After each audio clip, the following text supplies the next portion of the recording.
Catarina, Itajaí, a todos e a todas individualmente que vieram até aqui. Isso vai ficar bem escrito aqui no meu coração. Eu quero cumprimentar os meus companheiros, meus líderes, que me abrem as portas desse querido Estado, admirado Estado brasileiro de Santa Catarina, as pessoas do Manuel Dias, que é um líder que vem da melhor tradição do trabalhismo brasileiro, um homem de confiança do governador Brizola, uma cabeça absolutamente extraordinária, uma militância modelar, que a juventude deve nele se espelhar, porque é de fato um militante modelo. Quero cumprimentar outro grande catarinense, meu velho querido amigo, companheiro, colega, que antecede sua nomeada, seu secretário, prefeito. Quem tem essa tropa aí não tem medo de cara feia de ninguém, nem no mundo digital, nem na rua. Obrigado a vocês, viu? Estou vendo o que vocês estão fazendo aí. Quero fazer uma homenagem muito especial, por isso deixei para mencionar aqui, ao nosso prefeito, ao nosso futuro deputado federal, ao meu amigo, meu companheiro, exemplo de homem público, que lidera a nossa tropa aqui em Itajaí, em toda a região, Marcelo Sodré. Muito obrigado, meu amigo, e especialmente lhe agradeço as palavras estimulantes e muito sábias, estimulantes naquilo que se refere a mim, muito sábias quando olha a questão brasileira e recentraliza a necessidade de ideias, projetos e experiência para tirar o Brasil dessa que é a mais grave e complexa crise da nossa história. Cumprimentar todo mundo aí da Universidade do Vale do Itajaí, na pessoa do Arthur, nosso companheiro, líder estudantil, futuro deputado, futuro prefeito, porque essa é a melhor escola, é por onde, por exemplo, eu entro na vida pública como militante do movimento estudantil. Cumprimentar, deixa eu ver aqui quem mais, o André, nosso vereador, cumprimentar o Alain, que são candidatos a deputado federal, cumprimentar o Patrick, do nosso Balneário de Camboriú, que também é candidato, agora a estadual, não é isso? A companheira que é candidata a estadual, a Cissa também, muito boa sorte, foi por aí que eu também comecei, deputado estadual.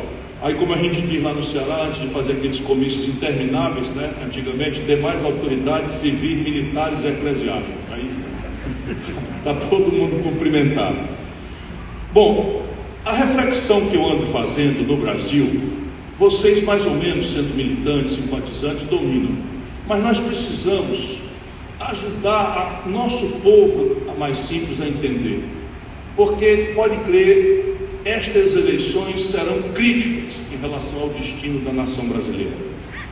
E eu não digo nem se as passadas já não foram, é que eu sou um inveterado esperançoso e coloco a palavra dever da esperança no título do livro, que nós vamos refletir de forma resumida hoje à noite. Mas o Brasil, acredito, está sendo ameaçado de se transformar numa ex-nação. Não há nenhum exagero nesse meu argumento, porque uma nação não é um grande acampamento, não é? Em que, por coincidência, a gente fala a mesma língua, não precisa carimbar passaporte para sair de Itajaí para Fortaleza, nem de Porto Alegre para Manaus. Isso não é uma nação. Uma nação é um corpo que se solidariza na construção de um futuro comum, na especialização de valores transcendentais em comum, que partilham de um orgulho de ter uma identidade uns com os outros. E se vocês bem repararem, nesse mundo da internet, hoje, o Brasil está esgarçado. A briga selvagem, odienta, muitas vezes de baixíssimo nível, repartindo amigos, dividindo famílias. E é uma briga sem troféu. Se nós repararmos, a briga está se ferindo num ambiente de uma subjetividade, de uma superficialidade que eu diria vil.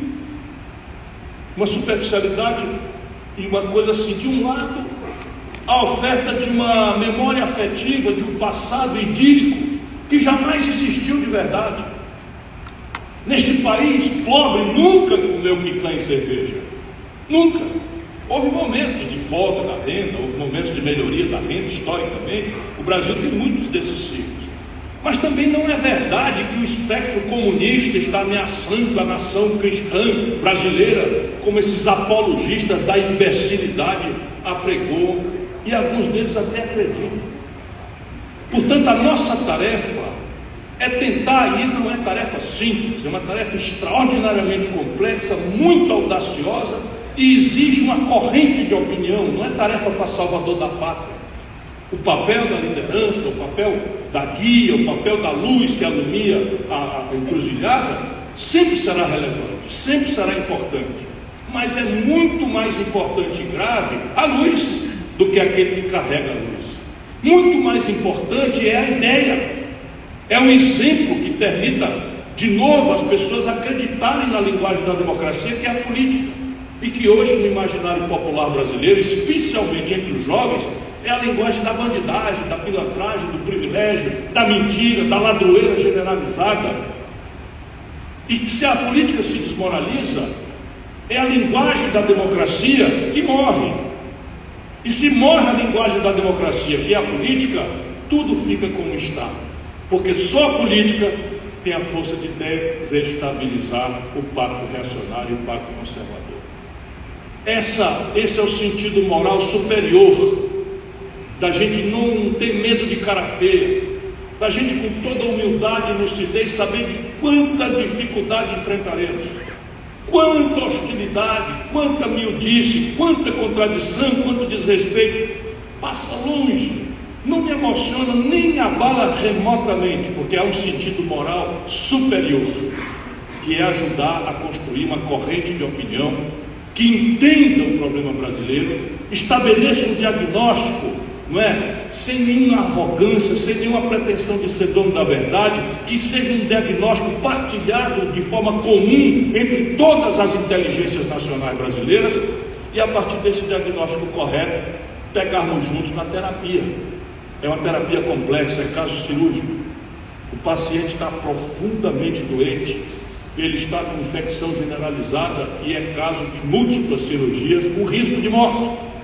Não duvidem, não há exagero nenhum no argumento, o corpo nacional brasileiro está doente. Se não, vejamos um corte, que é o que eu reflito no livro, pensando em equipar a juventude brasileira para entender essas coisas do Brasil. Em 1930, o Brasil era um país absolutamente simplório. 82 de cada 100 brasileiros moravam no campo, completamente iletrados, não tinham apetite da letra, não tinham conhecimento, nem a vontade de aprender nada, e viviam numa relação semi-escrava, semi-feudal, de um país que muito retardatoriamente aboliu 380 anos de escravidão. A escravidão entre nós não é um pecadilho. O racismo estrutural dela derivado desenha, molda, condiciona o capitalismo brasileiro. Mas em 1930, essa força escrava tinha sido abolida e havia uma onda de migração das crises tremendas que vivia a Europa e o Japão especialmente, e que Santa Catarina sabe bastante bem, organicamente, originalmente, do que eu estou falando. Pois bem, este país sofreu uma revolução. Olha a política. Era um país rural, a nossa população rural. Pois bem, é nesse universo de um país rural, iletrado, simplório, de uma economia absolutamente tosca, semi-escrava, que os revolucionários de 30, o trabalhismo, que são representados por essa corrente que se reúne aqui hoje, nós estamos em cima dos ombros de grandes gigantes da história brasileira. Pois bem, faz-se uma revolução. Esta revolução consegue a proeza de fazer com que durante meio século, entre 1930 e 1980, a metade de um século, o Brasil cresça consistentemente 6,7% ao ano, em média. Significa que se a gente der um soluçozinho ali no começo para crescer 3, 4, no outro ano nós estamos crescendo 15% no único ano. Chegamos a crescer 15% no único ano. A China, que hoje tanta gente fala e admira e fala das proezas chinesas, a China era aqui. A China precisa de mais de 20 anos de hoje adiante, crescendo acima de 8% para bater o recorde brasileiro de desenvolvimento entre os anos 30 e os anos 80. Meio século, com aquele ponto de partida absolutamente simplório e precário. Não tínhamos estrutura financeira, não tínhamos nenhuma maturidade tecnológica ou científica. Era um país absolutamente diferente para pior do que este. Não tínhamos uma cota de petróleo, não tínhamos 1 grama de minério de ferro, não tínhamos estruturas universitárias relevantes que atendessem ao mínimo de estatística do nosso capital humano, nada, não tínhamos nada, salvo ali os pioneiros movimentos de Dom João VI, de Pedro II, o Banco do Brasil nasce disso e tal, o resto era um Brasil muito simples. Em 1980, esse motor pifa. Esse modelo chamado nacional desenvolvimentismo, urdido, trabalhado, elaborado à custa de muito sacrifício e muita luta política, e com imaginação, com ideia, que a guia disso é uma ideia. O Brasil vira a 15ª economia industrial do mundo em meio século.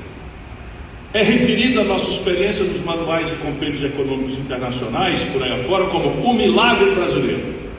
E o Delfim Neto, o professor, se zanga com a expressão, porque dizer milagre é consequência sem causa.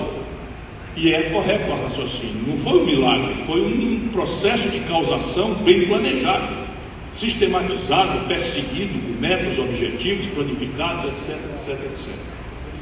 Este modelo tinha duas vulnerabilidades que o tempo revelou. E em 1980, essas vulnerabilidades destroem o modelo. A primeira vulnerabilidade, lá como hoje, é só por isso que eu faço esse esforço histórico, é para pensar o hoje e o futuro. O Brasil tem medo do conflito político inerente, orgânico, absolutamente inevitável para cumprirmos uma equação do desenvolvimento global. Só existe desenvolvimento no mundo naquelas nações que elaboraram uma tarefa de construir seu próprio capital em casa. Ou seja, o que financia o desenvolvimento de uma nação não é o dinheiro dos outros, jamais foi e jamais será.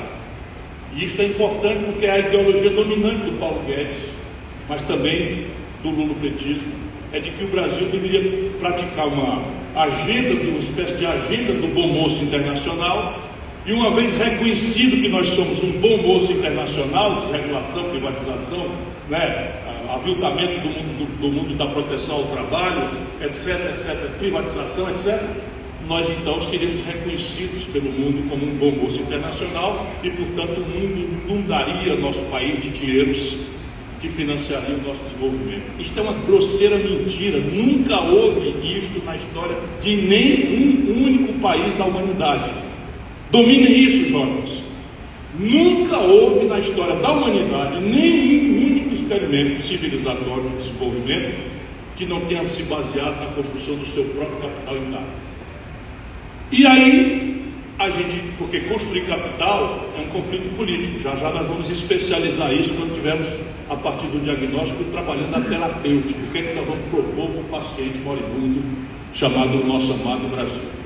Pois bem, o Brasil naquela data evitou o conflito político inerente à dinâmica de consertar sua própria poupança nacional, para basear nela o financiamento do nosso desenvolvimento pretendido, e resolveu fazer um atalho. Qual era o atalho? Tomar dinheiro emprestado do estrangeiro. Na época, é preciso que se diga, não era de todo estúpida, como é hoje, essa crença. Por quê? Porque não havia eletronização do meio financeiro. Os dinheiros, é inacreditável, ali nos anos 50, 60, os dinheiros vinham de navio. Caixas de dinheiro, um empréstimo que o Brasil fizesse, não era uma transação eletrônica, um TED, um PIX, não era assim. Era caixote de dinheiro, tinha um pacote de libras da Inglaterra para financiar, fazer a conversão, etc. Pois bem, e os dinheiros que se tomavam emprestados lá fora eram de muito longo prazo e de juro muito baixo. Então o Brasil tomava dinheiro emprestado com 3 anos de carência, ou seja, toma dinheiro hoje, tem 3 anos para começar a pagar. 3 anos para começar a pagar e 12 anos para pagar em prestações picadinhas com juros de 3% ao ano. Isso que você paga hoje no cartão de crédito no Brasil, por quinzena, a gente pagava por ano. Então, também era tomar dinheiro emprestado em dólar, com essa condição de longo prazo e barato, e abrir Brás. Então, fizemos a Vale do Rio Doce, Minério Brás, fizemos a Petróleo Brás, a Petrobras, fizemos o BNDES, fizemos a estrutura a infraestrutura conexa a isso, a eletricidade Brás, as estradas Brás, os portos Itajaí Brás. Tudo isso foi feito, para preparar um país moderno. O que era modernidade na época? Era trocar a agricultura de monocultura, de latifúndio, de oligarquia política, por uma dinâmica de industrialização. na época. Então, o objetivo claro, planejado, era industrializar o país. E o mapa da industrialização também foi planificado com grande eficiência. Qual era a lógica para a gente entender o hoje e o futuro? Era tudo que o Brasil compra do estrangeiro com grande quantidade, revela que tem um mercado capaz de comprar essas coisas aqui. Portanto, a gente não devia trazer de fora e sim produzir aqui. Pensávamos no tempo, não era óbvio? Era um raciocínio danado de bom. Pois ensine isso ao Paulo Guedes e ao Bolsonaro. O Brasil, que sabe fazer gasolina há meio século, está importando agora a maior parte da gasolina do estrangeiro, importando óleo diesel, importando gás de cozinha, tudo em dólar. Mas na data, os brasileiros resolvemos, enfim, tudo que o Brasil compra do estrangeiro em grande volume, nós vamos tentar fazer abrir aqui uma indústria nacional brasileira, substituir importações. E aí o modelo funcionou. Porém, em 1979, duas pernas que o modelo usava para caminhar quebraram com fratura exposta e irrecuperável, teve que amputar. Primeira perna, sabe aquele dinheiro de longo prazo, barato, que a gente tomava para financiar as coisas? Mudou. Com a eletronização do meio financeiro, o dinheiro agora é smart money, eles chamam. É um garoto por trás de um computador em Wall Street, jogando um videogame, transfere com teco-teleco-teco, enter, 3, 4 bilhões de dólares do balanço de pagamento do Peru para melhor rendimento num derivativo em Singapura, em tempo real. E ao tirar 3 bilhões de dólares do balanço de pagamento do Peru, quebra o Peru. De maneira que em 1979, virando para 80, aquele dinheiro de longo prazo e barato explode a taxa de juros internacional para 28%, 29%. Era 3%, passou para 29% em dólar, o maior juro da história. Todos os países do mundo que dependiam de fluxos internacionais de capital barato para financiar sua vida quebraram. E o Brasil quebrou e apartou as bandas ali. E a outra perna chama-se tecnologia, modernamente, inovação, modernamente. Mas na época e hoje, é basicamente o impacto que as tecnologias, especialmente as tecnologias disruptivas da contemporaneidade, eu não estou falando de passado, eu estou trazendo do passado a lição para a gente entender o Brasil de hoje e projetar a tarefa do futuro. A produtividade. Então vamos lá. O Brasil é o primeiro país do hemisfério sul, na metade de baixo do Equador, do planeta Terra, que produz um carro. Como é que o Brasil produz um carro? O Brasil, o Juscelino Kubitschek, vai à Alemanha, mostra um pacote de incentivos, tributo, câmbio, crédito, vantagens físicas, enfim, alocacionais, etc., e convence os alemães de abrir uma indústria automobilística no Brasil, a Volkswagen. Os alemães, então, ok, vou aceitar o convite. Desmontam uma linha de montagem de segunda mão, que eles tinham, e trazem para o ABC Paulista. E abrem uma fábrica nova na Alemanha, com uma linha de montagem moderna. O Fusca que saía da linha de montagem antiga, que foi desmontada de segunda mão no Brasil, era igual ao Fusca que saía da linha de montagem nova da Alemanha. Igualzinho. Portanto, por 20, 30 anos, nós alimentamos a ilusão de que nós estávamos chegando à contemporaneidade do avanço da humanidade. Porque o Fusca que o alemão dirigia era igual ao Fusca que um paulista ou um catarinense dirigia. Só que a linha de montagem nova, gastando a mesma energia, os mesmos operários, produzia 5 Fuscas por dia. E a nossa linha de montagem de segunda mão, gastando a mesma energia, o mesmo trabalhador, produzia só um. Produtividade. Você gasta mais por unidade e o outro, com tecnologia mais avançada, gasta menos por unidade. E começa então uma corrida tecnológica sofisticada que o Brasil não viu. Ainda hoje a elite brasileira não vê. Há exceções, claro, mas estrategicamente o Brasil é o país do mundo grande, dos países organizados, que mais dramaticamente deprime o investimento em ciência e tecnologia. Só para vocês terem uma ideia, a Coreia do Sul investe 5% do PIB por ano em ciência, tecnologia e inovação. A China investe 3% do PIB em ciência, tecnologia e inovação. Os americanos 2,5%, 3%. A Alemanha 3%, 4%. O Brasil, anote a fração, gasta esse ano 0,0003,6% do PIB de ciência, tecnologia e inovação. 3 milionésimos por cento do PIB. Com esta anta dirigindo o país, descomprometido. E olha que lá atrás, quando essa novidade acontece, não era tão dramática como é agora. O caráter disruptivo das tecnologias vai matar o mercado de trabalho tal qual o conhecemos desde a Revolução Industrial do século XVIII e XIX. Olha o que eu estou dizendo, juventude. O trabalho como o conhecemos vai morrer a partir do impacto da economia do conhecimento, da economia digital. O 5G vai matar todas as atividades humanas repetidas. Motorista, médico de laudação, de exames, tudo isso vai sumir da vida da humanidade. E o Brasil não está nem sequer ouvindo falar do assunto.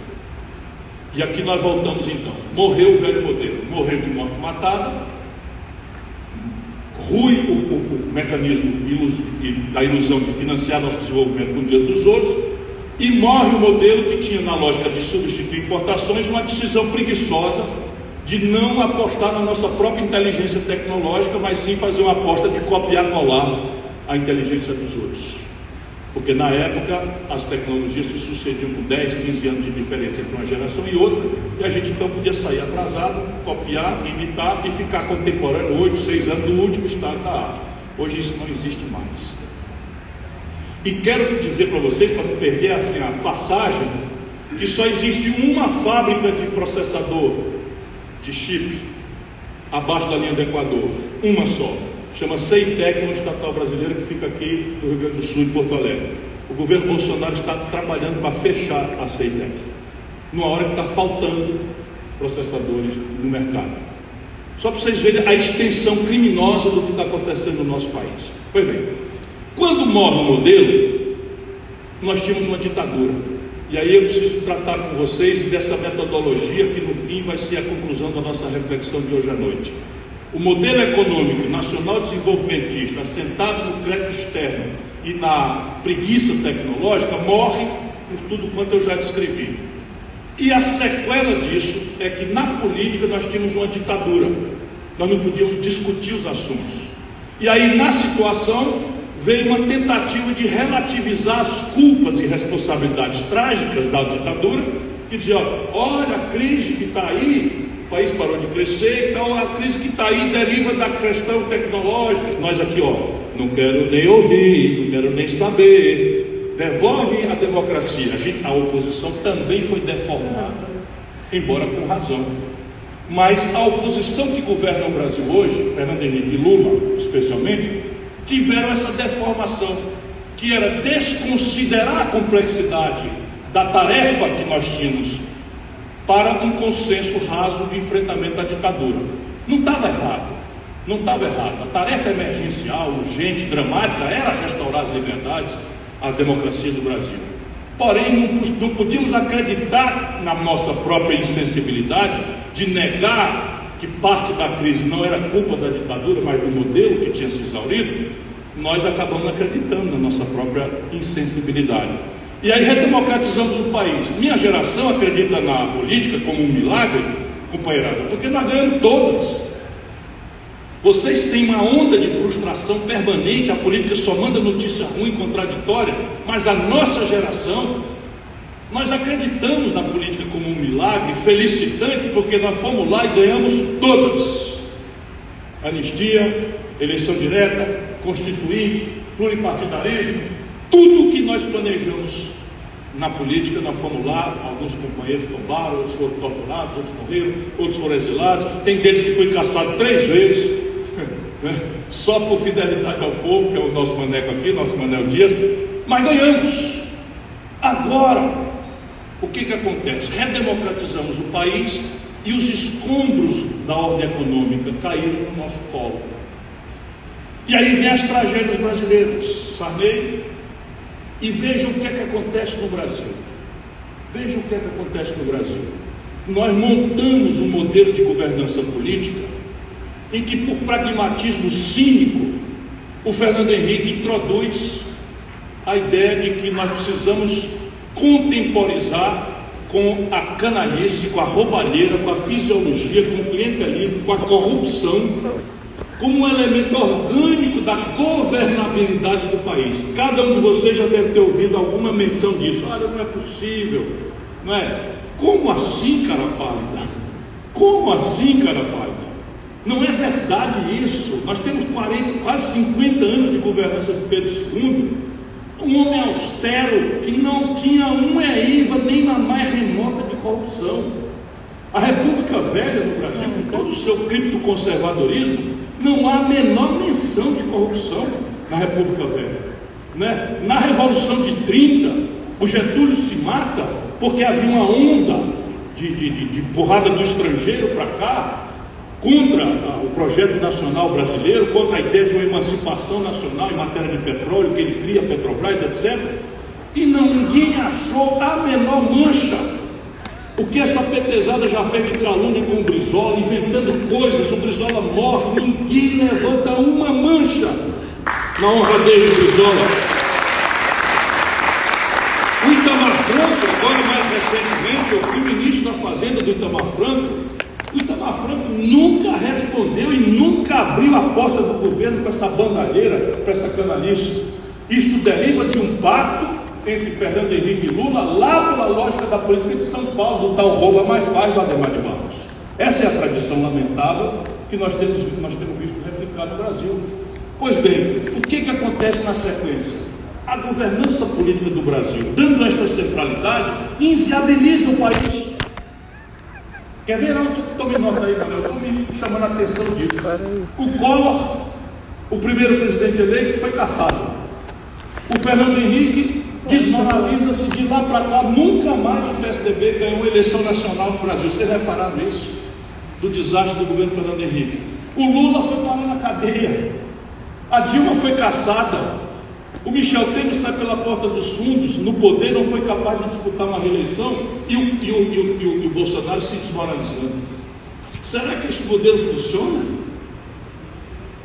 Então repare, o que acontece como tarefa para nós brasileiros contemporâneos? É uma tarefa dupla. É uma tarefa de reordenar o modelo econômico, de criar, na verdade, um novo modelo econômico e de desenhar uma nova modelagem de governança política para o país. É disso que eu trato nesse meu esforço de falar, cansar os auditórios, que como vocês estão super atentos aqui, eu agradeço muito. O que é um novo modelo de economia no Brasil? Ora, o Brasil, que crescia a 6,7% ao ano em 30 e 80, veja como o nosso problema não é Francisco Maria ou Manel, como esse ódiozinho superficial, essas paixões infantis e tal, febris, né, infernizam a nossa vida. Não se trata disso. É um modelo, olha aqui, o país que crescia 6,7% ao ano entre 1930 e 80, lembrando sempre a precariedade, não é? Entre 1980, quando a crise do modelo agoniza, e 2010, que é ontem, o Brasil passa a crescer 2,5% ao ano em média. Ora, perguntemos a nós mesmos para em seguida tentar responder. Se o céu, abençoado pelo Cruzeiro do Sul, digo eu, é o mesmo, se o chão, agora ainda mais pródigo e generoso do que jamais foi historicamente, porque agora nós temos a maior província mineral mapeada do mundo, que não tinha, a partir da Vale do Rio Doce. Nós temos petróleo num contágio, não tinha uma gota de petróleo, agora o pré-sal aumenta 40% o estoque de petróleo novo que o Brasil agora por ano. A biodiversidade brasileira pula no mundo com grande cobiça, como um elemento enriquecedor absolutamente fenomenal, em que a biotecnologia, uma nova farmácia, uma nova química de base biotecnológica explodem como uma fronteira de enriquecimento para uma nação como a nossa. A maior biodiversidade do mundo nos pertence. 1 de cada 12 litros d'água, eu tenho que rever essa estatística, porque acabaram de ponderar um novo aquífero. Se desconfiava dele, mas agora a ciência pacificou. Tem um aquífero subterrâneo na Amazônia, que tem, portanto, a maior quantidade de água potável do mundo na superfície e a maior quantidade de água potável do mundo no subsolo. 3 vezes o aquífero do Guarani. Nós temos 1 de cada 10 litros de água doce do planeta Terra na nossa soberania, sobre nossa soberania. Nós temos um povo que na época era completamente iletrado e rural, e hoje, por todas as contradições, é um povo que está evoluindo, amadurecendo, se qualificando, se preparando para as tecnologias, para as linguagens, com muita precariedade, com muito atraso, com contradições mortais que a gente não pode alisar, mas muito melhor do que era nos anos 40, nos anos 50, nos anos 60. Ora, se o céu é o mesmo, se o chão é ainda mais próximo que é o mesmo, e se a população é ainda melhor do que jamais foi, sob o ponto de vista de qualificação, o que está acontecendo? Ora, é a política. É o erro estratégico da política que não foi capaz, primeiro, de compreender a necessidade de um novo modelo econômico brasileiro. E pior do que isso, de um tempo para cá, inclusive com a conivência criminosa daqueles grupos que, se afirmando de esquerda, usurpam o adjetivo, as cores, os símbolos, e que aperfeiçoaram a perversão. O Brasil engole com casca e tudo uma ideologia de quinta categoria que nos é até hoje vendida como ciência boa fora, o tal neoliberalismo. Então vamos olhar agora no concreto o desafio do futuro. O que é o neoliberalismo? O neoliberalismo não é um palavrão. Muitas vezes esses setores mais desqualificados de uma esquerda corrompida no Brasil e no mundo desenham o neoliberalismo com uma caricatura tão trágica que nem o mais obstinado neoliberal se reconhece naquele monstro. Para quê? Para praticar o que de fato é o neoliberalismo. O que é o neoliberalismo? O neoliberalismo é uma resposta eurocêntrica a um problema europeu, que nós precisamos compreender para criticar, mas nunca foi nem será por muito tempo ainda, meio século para o futuro, o problema brasileiro. Qual é o problema europeu, onde se sistematizou com Margaret Thatcher, vai vir a política pública, se aperfeiçoou nos Estados Unidos com Ronald Reagan, o neoliberalismo? O que era o neoliberalismo? É uma resposta, uma espécie de legítima defesa a um fenômeno prático. Qual é o fenômeno prático? Os europeus, especialmente os ingleses, mais franceses, alemães, italianos, enriqueceram muito pesadamente por uma aposta na sua inteligência nacional, mas por um esforço colonial muito violento, portugueses em relação brasileira, enfim, mas a França estava na Argélia até ontem, os ingleses estavam na Índia até anteontem.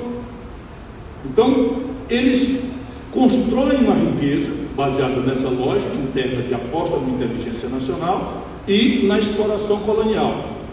Quando eles fazem isso, eles viram, já na Segunda Guerra Mundial, no fim da Segunda Guerra Mundial, o palco da grande tensão da Guerra Fria. O marxismo-leninismo da União Soviética em contraposição ao capitalismo vencedor dos norte-americanos. Curiosamente, é bom que nos lembremos, ambos eram aliados na derrota do nazifascismo na Europa. Porém, as concepções se inauguraram a nova guerra, agora a Guerra Fria, com a paralisia da confrontação bélica explícita em função do armamento nuclear e da possibilidade de simplesmente a extinção da humanidade se a guerra nuclear se deflagrasse. Pois bem, a Europa era o território, era o tabuleiro deste xadrez. O mundo inteiro apanhou por isso. 64 no Brasil é um lance desse jogo, desse grande tabuleiro, mas o território era a Europa. E a Europa faz o que então? Busca uma espécie de sincretismo entre os valores do socialismo, a igualdade, e os valores do capitalismo, a liberdade. E a Europa então constrói um experimento que eles chamam de welfare state, de estado de bem-estar social. Inaugura-se uma espécie de sincretismo político e ideológico de várias nuances do socialismo democrático. Esta é uma obra pioneira do trabalhismo brasileiro. Com toda a nossa cara tropical, nós já tínhamos experimentado isso, nação pioneira do trabalhismo, que afirma a necessidade da propriedade privada dos fatores de produção, mas no mesmo passo e com a mesma intensidade afirma a necessidade de uma intervenção do Estado no domínio econômico, de maneira a ordenar o capitalismo e atenuar seus efeitos na concentração de renda, na disruptura, nas crises cíclicas, etc, etc. Olha, veja como o Brasil já andou contemporâneo de um pensamento mundial, e hoje nós somos o único vagão vulgar, imbecilizado, boçalizado, quando a gente vê eu ia dizer uma coisa, com esses cidadãos tipo Bolsonaro e sua banda, destruindo a imagem e a respeitabilidade do Brasil no estrangeiro. Mas voltando ao tema, Os europeus, então, adotam o sincretismo, o socialismo democrático, e tentam proteger o seu território do grande confronto. Tá? Funcionou, mas o estado de bem-estar social impôs ao contribuinte europeu uma cunha fiscal, ou seja, um custo de pagamento de imposto, que vai ali para os 45%, 50%, 60% dos seus relativos PIBs. E não havia problema, por quê? Porque eles estavam solitários na competição global. A Revolução Industrial que explode na Inglaterra dá a eles a precedência, né? Depois a renovação do plano Marshall, da estrutura da Alemanha, a volta da competitividade da Alemanha, agora com outro padrão de tecnologia, o norte da Itália avança para design, para novas máquinas, bens de capital, e a Europa então não tem problema. Quem quiser coisa boa tem que comprar o produto deles, ainda que onerado por esta cunha fiscal que financia o estado de bem-estar social e as maiores manchas de igualdade entre as pessoas ricas e pobres do mundo. Subsidiam pesadamente o transporte público, a moradia, a educação, a saúde e produzem essas manchas de equidade social. Ora, na sequência, começa os anos 80, os anos 90, emerge do Oriente uma potência ou um conjunto de potências industriais também sofisticadas do ponto de vista tecnológico, desobediente a qualquer interdição de propriedade intelectual, copiam despudoradamente os avanços tecnológicos que consideram coerentes, justos e oportunos de copiarem, e explode o produto oriental. Japão, Singapura, Vietnã, Malásia, China. Agora existe um produto eletroeletrônico contemporâneo da Nokia, mais sofisticado do que a Nokia, dramaticamente gigantesco pela escala, desonerado da cunha fiscal que financiava o welfare state. Portanto, o neoliberalismo surge como uma teoria para explicar uma reação prática dos europeus à perda de competição que eles estavam experimentando em seus mercados, em terceiros mercados, com os produtos orientais. E aí vem a ideia simplória de reduzir o Estado, dimensioná-lo de forma mínima, desentranhá-lo do domínio econômico e deixar que o mercado fala. É uma mitologia, nunca se praticou. Deixa eu repetir, é uma mitologia, nunca se praticou. A sociedade europeia não aceitou a agenda. Então ali houve uma série de turbulências, algumas coisas, mas o welfare state, o estado de bem-estar social, politicamente foi protegido pelas maiorias imensas da Europa, e a Europa claudicou, perdeu produtividade, perdeu competitividade, estagnou, não cresce mais, cresce marginalmente. O que isso tem a ver com o Brasil? Senão a prostração intelectual, ideológica e entreguista das elites brasileiras, da nossa classe dirigente. O Brasil nunca teve um welfare state, ele está anunciado na Constituição, ele é um querer, um desejo da nossa sociedade. Está dito na Constituição que todo brasileiro tem direito à educação pública de qualidade, gratuita, provida pelo Estado. E é uma mentira. Está dito na Constituição que todo brasileiro tem direito a uma saúde pública universal em todos os níveis de complexidade, sem qualquer tipo de condicionante. E é uma mentira. Ainda que sejam generosos anúncios a serem protegidos pela nossa sociedade, a entrega disso nunca aconteceu. Ou seja, a cunha fiscal, ao contrário da mitologia que se transportou para cá, nunca foi um fator impeditivo da competitividade da economia brasileira, como eles até hoje falam. O custo do trabalho nunca foi o fator hostil da competitividade sistêmica da economia brasileira. Nunca foi. Só para vocês terem clareza, o maior custo por hora trabalhada do mundo é o da Alemanha. A jornada semanal de trabalho da Alemanha são 36 horas contra 44 horas semanais do Brasil. E sabe qual é a economia mais competitiva do mundo, mesmo contra a China? A Alemanha. A China já paga por hora, por salário hora trabalhada, mais do que o Brasil. E está esmagando a competição global em qualquer setor onde ela queira entrar. Portanto, esses não são os fatores, senão dos egoístas, dos tarados da classe dirigente brasileira, que acharam o crime perfeito. Obrigaram a esquerda tradicional brasileira, a esquerda antiga, a beijar cruz, a assinar uma carta aos brasileiros e a manter o modelo com políticas sociais compensatórias que estão escritas no modelo. Quem duvidar, leia. Consenso de Washington, Veja lá quais são os elementos do consenso de Washington, lá, políticas sociais compensatórias. Trata-se concretamente do que aconteceu no Brasil, é o crime perfeito. É a esquerda fazendo o jogo sujo da direita, por absoluta falta de compreensão estratégica do que está em jogo no Brasil. Mas olha agora o que está acontecendo. Cresceram 6,7% ao ano, o modelo Claudina, passamos a crescer 2,5% ao ano em 2080 e 2010, e em 2010 e 2020, sabe qual foi o crescimento brasileiro? Zero. Pela primeira vez em 120 anos, que é a data da melhor estatística que nós temos, o Brasil cresce zero uma década inteira. E nesta data nasceram 20 milhões de bebês. O bolo já era repartido de forma mais perversa e injusta do que qualquer sociedade do mundo. Entre nós brasileiros, depois de 30 anos de conversa de esquerda mentirosa, porque esquerda verdadeira é outra coisa, o Brasil tinha 5 pessoas acumulando a renda dos 100 milhões de brasileiros mais pobres.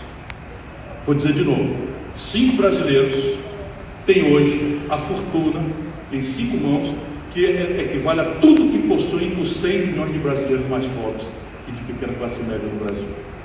Não há nada nem remotamente parecido, nem no fundão do mundo árabe, nem no fundão da África primária. Nada parecido existe com este nível de selvageria. E isto foi traduzido na redemocratização do país. Isto foi produzido com retórica de esquerda.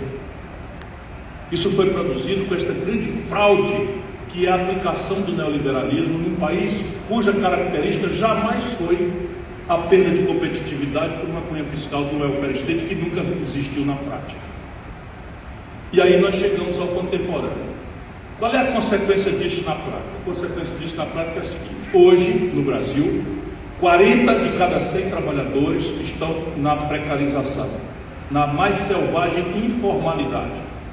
E se viram, trabalham 60, 70 horas semanais para levar 2.000 a 3.000 reais, pela pesquisa que eu tenho feito com os motoristas de aplicativos, entregadores de aplicativo, sem direito a rigorosamente nada, nem salário mínimo, nem licença maternidade, nem férias, nem 13º, nem nada, absolutamente nada. Mas estamos plantando um problema absolutamente implosivo da nação brasileira, que é daqui 20, 30 anos, essa gente toda não terá condição de trabalhar e tem que viver, suponho, e não tem aposentadoria.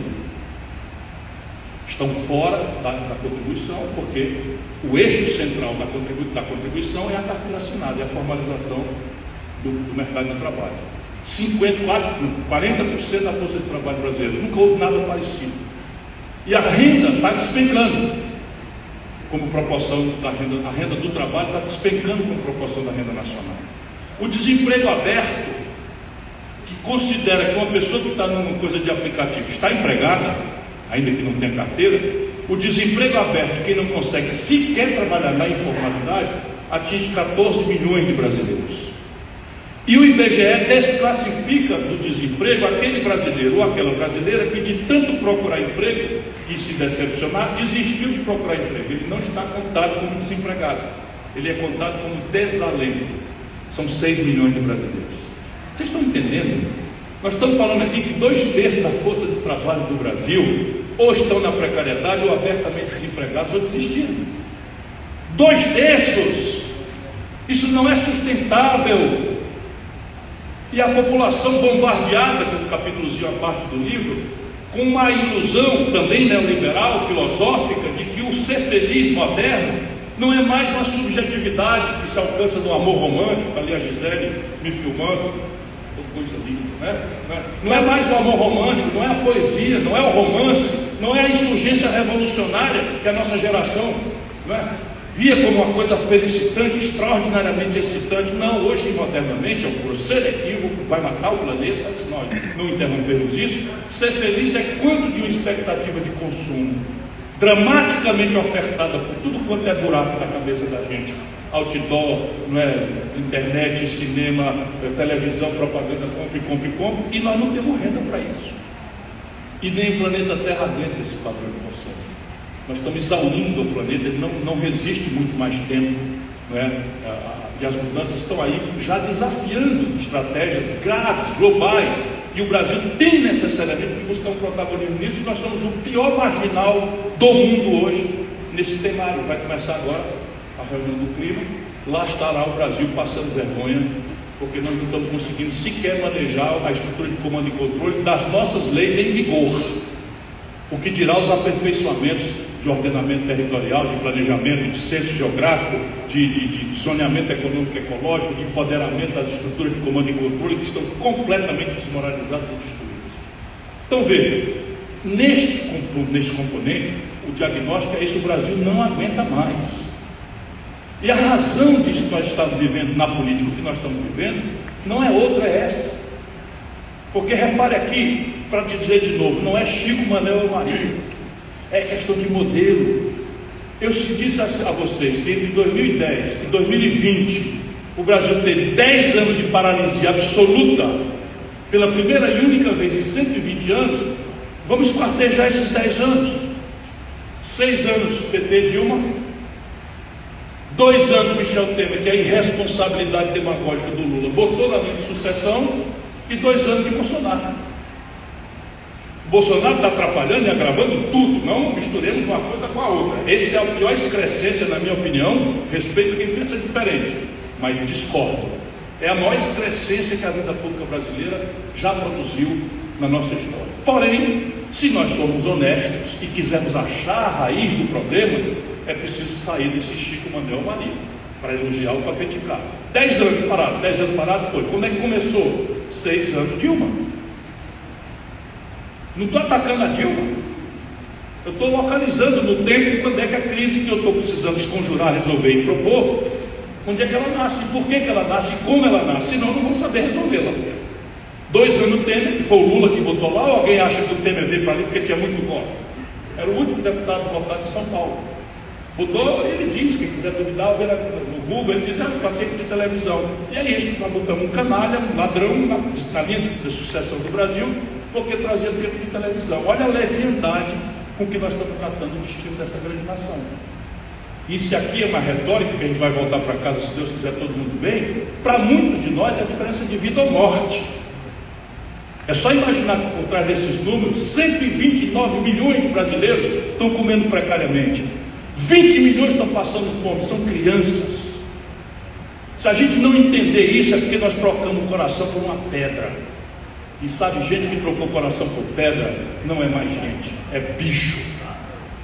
É bicho, é animal selvagem, está na selva para predar o semelhante. Não é uma coisa que a gente possa aceitar na nossa convivência, pelo menos nos valores que eu cultivo. Isso for verdade, se esse diagnóstico for verdade, pula o diagnóstico. O Brasil precisa retomar o desenvolvimento. Por quê? Porque sem retomar o desenvolvimento não tem solução para nenhum desses problemas. Não existe distribuição de renda com a economia estagnada, a não ser raríssimos episódios qualificados com grande violência. Revolução cultural do Mao Tse Tung, o Stalin numa hora crítica do pós-guerra. Então houve ali um exercício forçado e milhões de pessoas morreram. Fora disso, distribuição de renda só acontece em paz se a economia estiver em expansão. A economia em expansão, nós já, se concordamos com o diagnóstico, nós já aprendemos. Precisa ter um plano.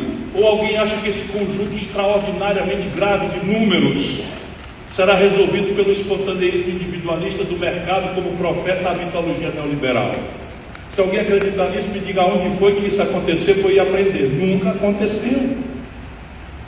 E mais recentemente a minha solidão acabou no Brasil, porque o mundo, agredido pela pandemia, rasgou esta ideologia. Ninguém mais defende isso.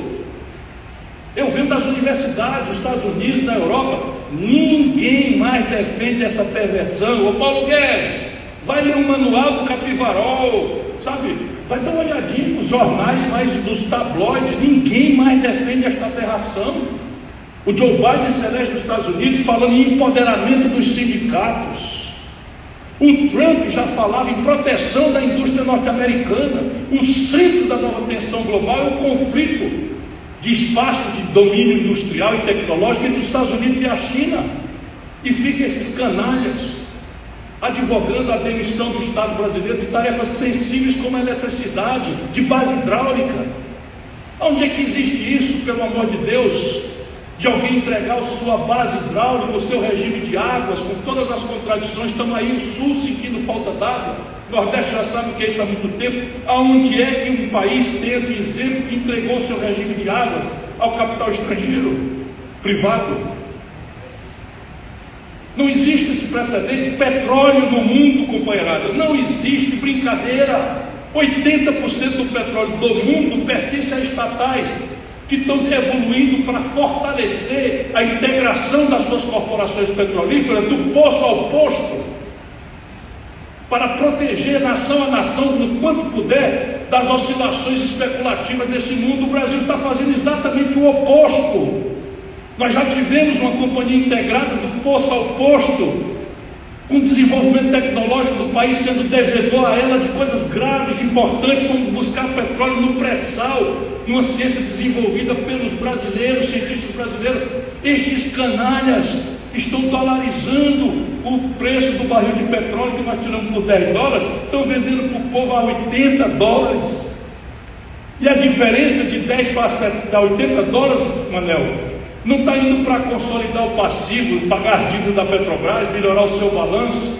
Não está indo para fazer desenvolvimento, investimento, para verticalizar e dar autonomia, para não precisar de importar petróleo. Não, estamos distribuindo da mão para a boca no dia seguinte bilhões de reais para acionista minoritário, parte deles estrangeiro, parte deles especuladores no Brasil, sem pagar um centavo de imposto.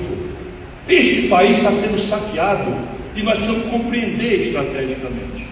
Como é que a gente faz para virar o jogo? Aí é telegráfico, termino, porque me apaixonei demais pelo auditório. Eu avisei que tinha me emocionado. O Brasil, de tanto fazer bobagem por tanto tempo, levou 63.700.000 famílias ao SPC. Não há como retomar o desenvolvimento sem uma política pública que encare esse assunto. Por quê? É simplíssimo de entender. Quando o PIB cresce, 60% do crescimento que o país experimenta é puxado pelo consumo das famílias. Ninguém precisa ser economista para entender. Se as famílias consomem mais, compram mais do comércio, que para vender mais, contrata mais gente e encomenda mais da indústria. Se a indústria recebe mais encomenda, contrata mais gente e encomenda mais matéria-prima. E aí a traquitana da economia gira. 60% da economia brasileira, quando cresce puxada por esse motor que é o consumo das famílias.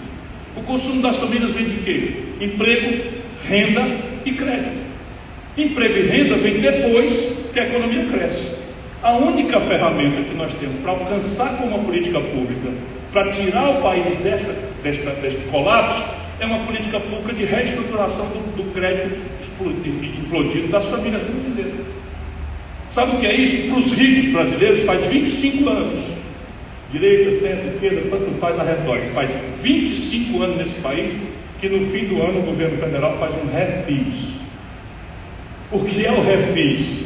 Pega o cidadão que não pagou imposto, a multa que ele tem que pagar, o juro de mora, etc, pica em 120 meses e dá a certidão negativa de que o cara está aqui desconfisco. Todo ano, há 25 anos. Isto é dinheiro público na veia, que inclusive transforma o bom contribuinte brasileiro num palhaço, porque quem paga em dia fica assistindo o outro que não pagou nada. Aí faz 120 meses, no terceiro, quarto, quinto mês não paga de novo, e no ano seguinte ele já sabe, haverá um refis. E nós estamos agora no refis, do refis, do refis. Os ricos é muito fácil, é muito simples, é muito rápido, não tem polêmica, e é dinheiro público na veia.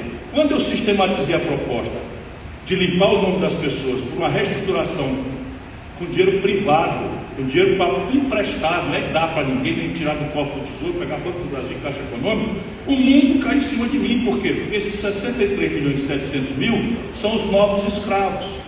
Para fazer uma ficha de trabalho, eles têm que pagar uma prestação inflada com juro, correção monetária, multa, o cacete a quatro.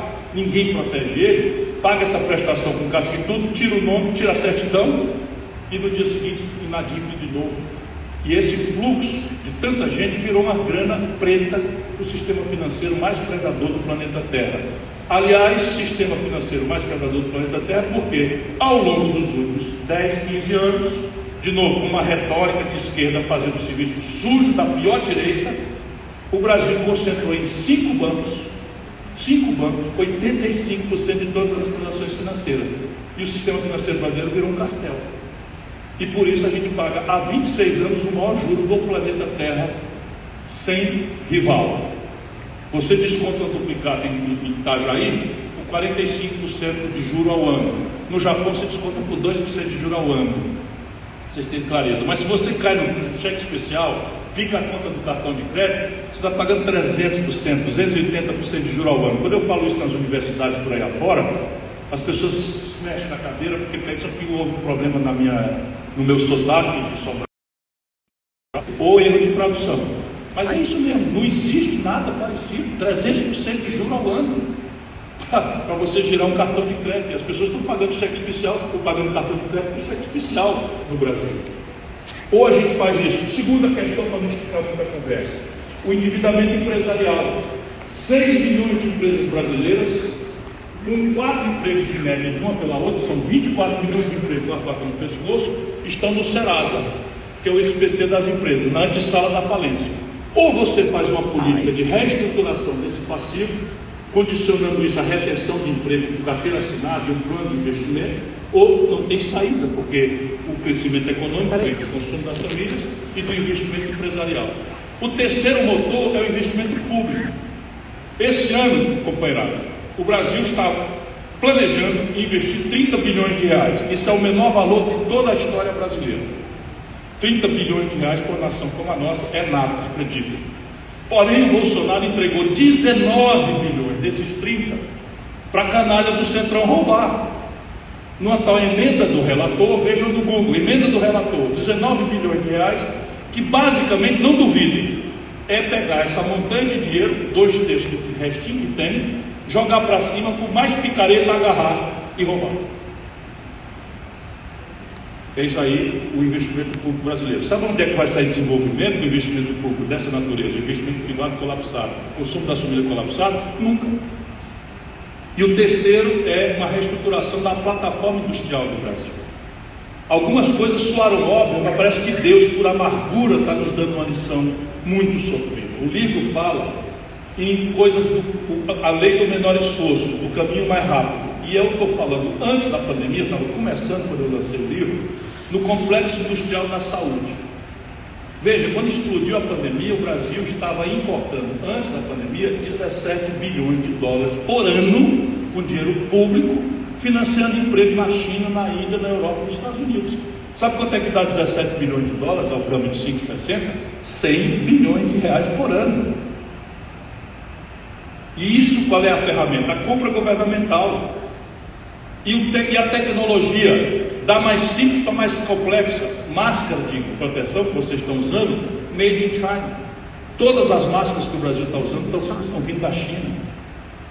Próteses, cama de hospital, cadeira de roda, sabe, coisas simplérrimas, remédios com patente vencida. 86% dos remédios que nós consumimos, nós estamos importando do estrangeiro.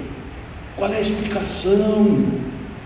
Nós estamos sobrando tanto dinheiro assim que a gente não precisa reter esse dinheiro e germinar com a compra que a gente tem que fazer, que é a encomenda do governo.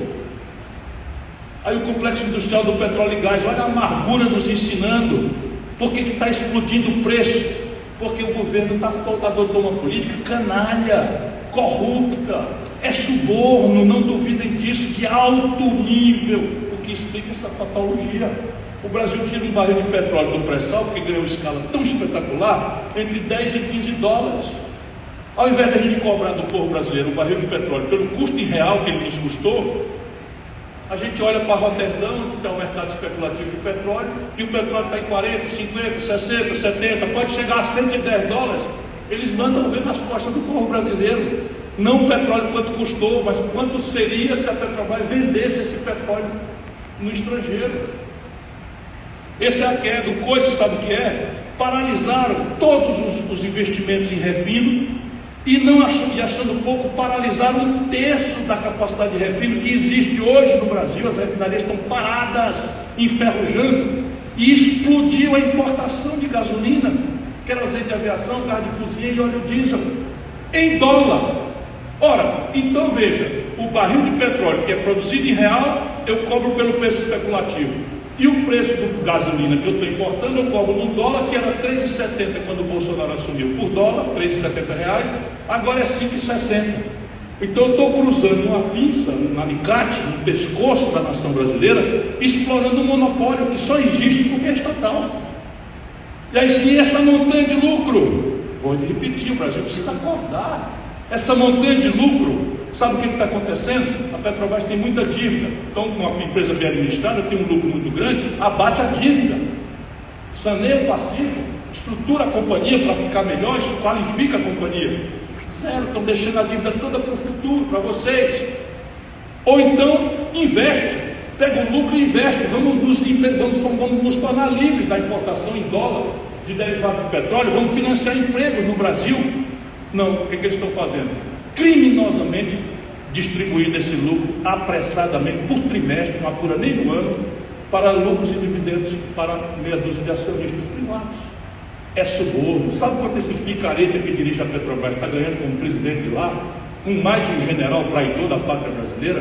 R$260 mil de salário por mês.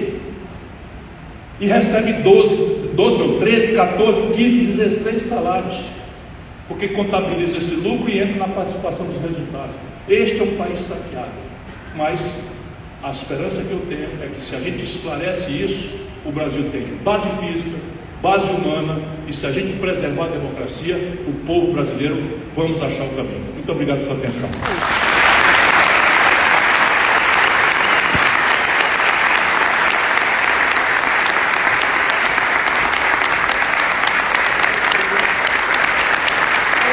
Dá para ele dar a toalhinha, por favor.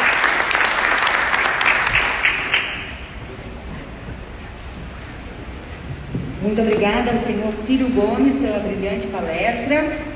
Vamos agora abrir um espaço para 3 perguntas. Quem desejar pode vir aqui à frente e fazer o seu questionamento diretamente ao pré-candidato à presidência da República.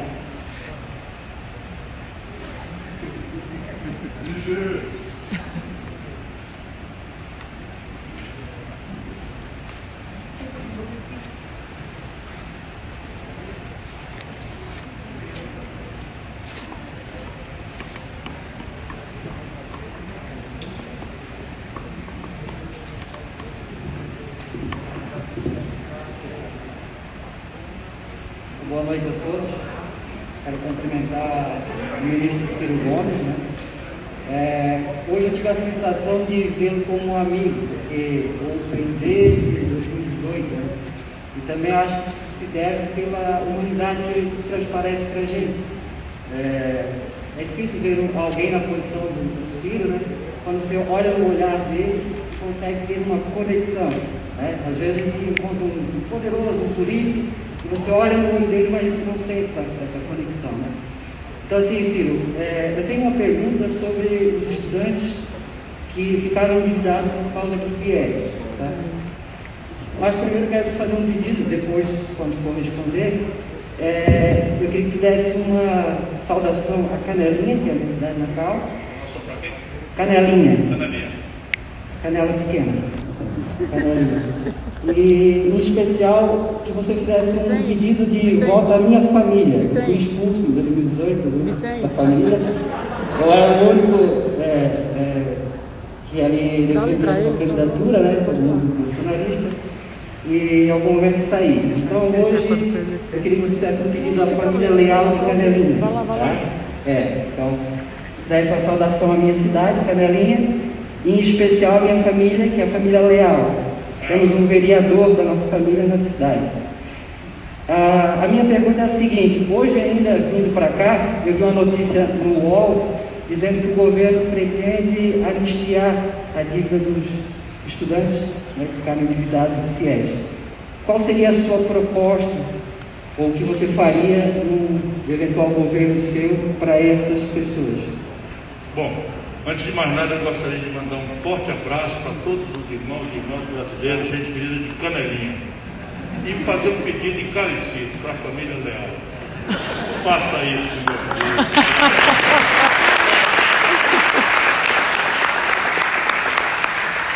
Quando ele se levanta para votar em alguém que não é favorito, que não tem grandes estruturas, é porque ele está pensando no futuro até de vocês, apesar dessa impresença. Então, vamos perdoar meu amigo, família leal de Canelinha, um forte abraço. Então veja, a inadimplência no Brasil, os estudantes estão desses 63 milhões e 700 mil, mas é bom a gente examinar como é que funcionam as coisas no Brasil e a hora da gente realmente recolocar o debate do progressismo e da esquerda correta, democrática no país.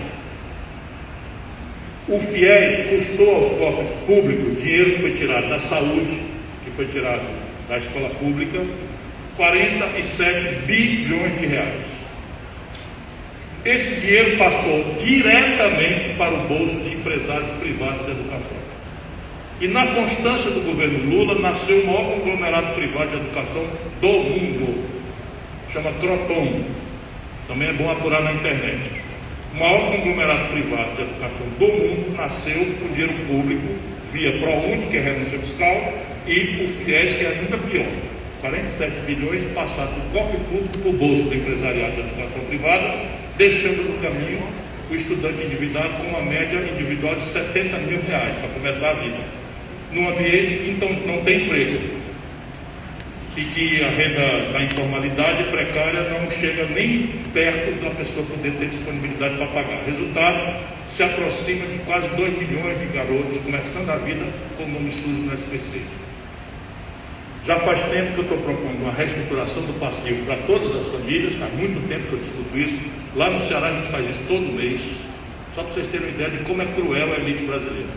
Lá a gente faz todo mês. Sabe quanto é o desconto que a gente consegue? Olhem no Google, leilão do Serasa, 90%. A gente consegue derrubar, basta acudir o povo, a gente derruba 90%, e não é por caridade dele não. É porque esse 100% é juros sobre juros, mora, aquelas letrinhas pequenininhas, e ninguém protege o consumidor brasileiro dessa exploração. Ninguém protege. A estrutura judicial brasileira vive para proteger o interesse dos ricos. Os grandes campeões de botar gente na inadimplência são os serviços públicos de água, esgoto, telefone, energia elétrica, que são os piores do mundo, cobrando tarifas crescentes, indexadas também a dólar, sem ninguém controlando a eficiência de apoio. Então é preciso reestruturar o passivo de todo mundo e o dos estudantes também. Só que dos estudantes eu estou pensando em abrir, para além dessa reestruturação, de mudar prazo e juro, e refinanciar isso pelo Banco do Brasil e pela Caixa Econômica, eu estou pensando em fazer um programa que está sendo ultimado tecnicamente, de trocar esse débito por serviços comunitários. Você fala com ela, por favor.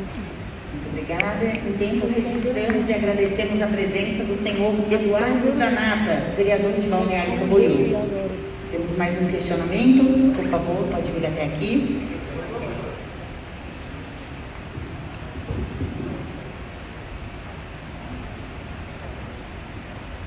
Boa noite Ciro, parabéns pela palestra. Meu nome é Fábio, faço parte da Juventude Socialista do PDT de Santa Catarina, sou filiado a Minas, milito no PDT há 2 anos. E, primeiro de tudo, agradecer pelo seu conhecimento, pelo seu amor por debater o Brasil. Não há pessoa no Brasil hoje que debata o Brasil com tanto carinho, com tanto amor, com tanta intensidade como você faz, e isso me anima muito. Hoje, o Brasil contém uma dívida pública ridícula de grande, 1 trilhão de reais em nome da dívida pública, resumidamente a bancos. Um trilhão de reais entregue em nome da dívida pública, resumindo, em nome de bancos, né? De juros? Isso, de juros. Esse ano 1 trilhão e 470 bilhões. Exatamente. Já se aproxima de 1,5 trilhão por ano. Juro e rolagem. Exatamente. Ciro, eu gostaria de saber o seguinte de você: por que chegou a esse nível de dívida pública? Qual é a intenção das pessoas que fizeram isso, de entregar essa quantidade de recursos públicos? E ao mesmo tempo eu quero fazer uma segunda pergunta para você: por que o bolsonarismo e o petismo são tão semelhantes e ao mesmo tempo têm as suas diferenças? Porque eu imagino no próximo cenário que, se Deus quiser, você vai ser eleito também, tomara que você seja eleito, mas eu quero perguntar o seguinte: por que ambos trabalham em nome disso? Porque eles se apresentam como antagônicos, mas não são. E eu quero saber de onde vem essa grande semelhança que eles possuem de realmente cumprirem regradinho, bonitinho, o manual neoliberal. Por que eles são tão próximos e ao mesmo tempo são tão distantes? Obrigado, Ciro. Suas duas perguntas iluminam o centro do debate brasileiro. A dívida, como foi montada e como é administrada hoje, eu tenho segurança do que eu vou lhe falar, ela é um mecanismo institucionalizado de transferência de renda de quem trabalha, do mundo do trabalho, e de quem produz, do mundo empresarial, para os rentistas. Então, a nação se divide em castas, né? A Índia esclarece isso em castas bem. No Brasil, nós temos castas muito abastadas. E você tem, por exemplo, o mundo do trabalho está perdendo renda. Vamos lá, o salário mínimo tem o pior poder de compra dos últimos 16 anos. Portanto, a renda do salário mínimo perdeu. Quando se perde renda, ela vai para outro lugar. Não é? A renda do trabalho consolidada está na menor proporção da história. Então hoje a notícia é contraditória. O desemprego caiu, porque eles contam que o acesso à informalidade é emprego, o IBGE conta assim, mas a renda é a pior proporção, saiu o mesmo número, no mesmo dado. Por quê? Porque está se deprimindo a renda do trabalho. E quem perde renda do trabalho transfere renda, embora a renda colegiada esteja estagnada.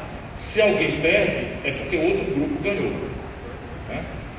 A indústria brasileira está definhando.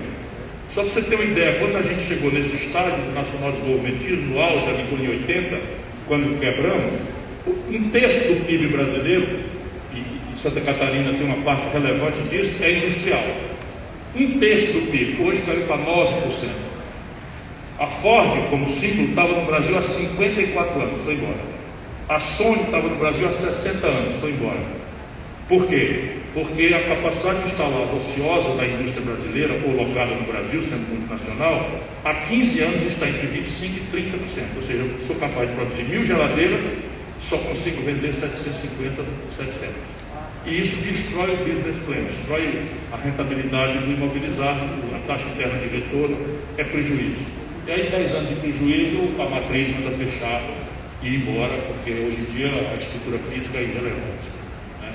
80% de um carro produzido no Brasil vem do estrangeiro. 80%, a parte rica do carro, vem todo do estrangeiro. Nós viramos simplesmente uma maquiladora e dizimamos a base de autopeças do Brasil. E assim, tudo. Então veja, se a indústria está perdendo, né? O comércio fechou 330 mil pontos de comércio do governo Dilma para cá. 330 mil, nesses 10 anos paralisados, o Brasil fechou 330 mil comércios por aquilo que eu descrevi. Então também o comércio está perdendo. Modernamente, a agricultura de alta linhagem, que não emprega ninguém, nem paga imposto, mas exporta muito, está ganhando dinheiro. Por quê? Porque exporta em dólar, desabastece o mercado doméstico, por isso o país que mais produz alimento está matando de fome o seu povo. Porque é um modelo de governo. Qualquer governo minimamente sério entra fazendo estoque regulador para garantir que nas entre-safras ou no desabastecimento o governo garante o acesso à alimentação, especialmente para o povo. Destruíram tudo, e não foi o Bolsonaro. O Bolsonaro está agravando tudo, isso já vem. O Brasil não tem plano de nada, de zero. Então, e um setor acabou de anunciar o balanço. Eu gosto de números porque eu não quero subjetividade emocional. Então, acabou de sair o lucro semestral dos bancos brasileiros. 14% de lucro sobre o patrimônio. No semestre significa 28% de lucro sobre o patrimônio. Um banco de primeira linha no mundo, primeiríssima linha nos Estados Unidos, se tiver 6% de rentabilidade anual sobre o patrimônio, as ações explodem na bolsa, todo mundo ganha bônus e tal, porque é uma proeza. Por quê? Porque nos Estados Unidos 5 mil bancos competem entre si. E quando há uma competição, é ao lado bom do mercado. Cai o preço do dinheiro, que é o juro, e cai as tarifas, que é o preço do serviço bancário. No Brasil, como eu já denunciei, faz anos que eu denuncio, 5 bancos foram concentrados, 85% das transações financeiras. E o Brasil revogou a tributação do imposto de renda na pessoa física sobre lucros e dividendos. Então eu fui ministro da Fazenda do Brasil, eu cobrei. Isso aqui é chocante. O mundo inteiro cobra. E o meu militante sabe que só o Brasil e a Estônia não cobram. Só o Brasil e a minúscula Estônia no leste da Europa não cobram. Eu cobrei. Qual é a explicação para o assalariado pagar 27,5% de imposto de renda na fonte do seu salário e um banco receber 9 bilhões de reais de dividendos e não pagar, na pessoa física, não pagar um centavo de imposto? Então veja, o que está acontecendo no Brasil é o serviço da dívida virou um mecanismo de transferência de renda. Como a dívida do passivo desses 63 milhões é um fluxo privado. Por quê? Porque dívida não é para pagar. Certo? A dívida pública, por regra, é referida a PIB. Por quê? Porque nos manuais de economia e na experiência internacional, a dívida pública tem uma característica: é ali que se hospeda a poupança de longo prazo da sociedade. Portanto, os governos hospedam essa dívida e elas têm uma característica: elas têm um prazo longo. E o governo tem que ter saúde apenas para honrar o fluxo. Então, a dívida toda, vamos lá, 90% do PIB, a dívida brasileira. Se fosse a dívida americana, venceria em 40 anos. Se fosse a dívida europeia, venceria em 50, 60 anos. Se fosse a dívida chinesa, venceria em 30 anos. A dívida brasileira, 26% dela vence em 4 dias. Ou seja, é um assalto. É um assalto a mão desarmado, institucionalizado, que vai se aperfeiçoando com teto de gastos. Então, o teto de gastos entrou na vida brasileira sem ninguém discutir nada. E basicamente é o seguinte: o teto de gastos, a retórica, a axiologia, quer dizer, o valor. Por que eu defendo o teto de gastos? Porque eu vou na psicologia popular de dizer: nós temos que ter um limite para a gastança. Aí qualquer família sabe, você não pode estar gastando mais do que arrecada. O governo precisa ter equilíbrio fiscal, isso tudo é verdade. Só que o teto de gastos não é para buscar equilíbrio fiscal, é para congelar o pacto distributivo. Por quê? Porque 52% do orçamento é juro, rolagem de dívida, e está fora do teto de gastos. Então, se a austeridade fiscal for o valor, vamos fazer um teto de gastos para tudo. Porque só existe no mundo, nunca nenhum fez com status constitucional, nunca nenhum fez por 20 anos, isso é uma loucura completa, simplesmente tem que ser revogado. Mas os Estados Unidos têm uma espécie de teto de gastos por lei ordinária.